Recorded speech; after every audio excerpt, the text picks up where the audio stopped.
আসসালামু আলাইকুম সম্মানিত দর্শক, এই মুহূর্তে আমি রয়েছি বরিশাল জেলার গৌরনদী থানার আমার নিজ গ্রামেই। আর এই নিজ গ্রামের ফসলি কৃষি জমি এতটা অবহেলিত এবং অগুছালো, যেটা আপনি এই পানের বরজটা না দেখলে হয়তো বুঝবেন না।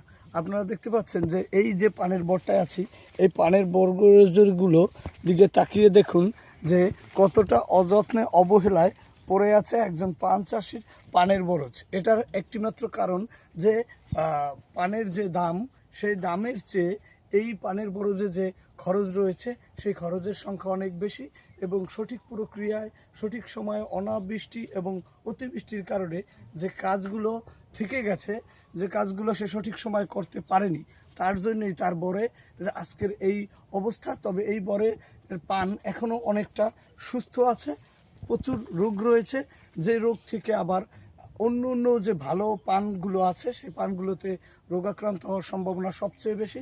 যেমন এই পান গাছটা যদি দেখেন যে এইটা এক ধরনের ছত্রাক আক্রান্ত রয়েছে। এই পানগুলোর এটা থেকে যে পরিত্রাণ পাওয়ার জন্য যে ঔষধ বা কীটনাশক আপনারা ব্যবহার করবেন, অবশ্যই সে বিষয়ে আপনাদেরকে অবগত করা হবে। নুরুদ্দিন বুদ্দি, গৌরনদী, বরিশাল।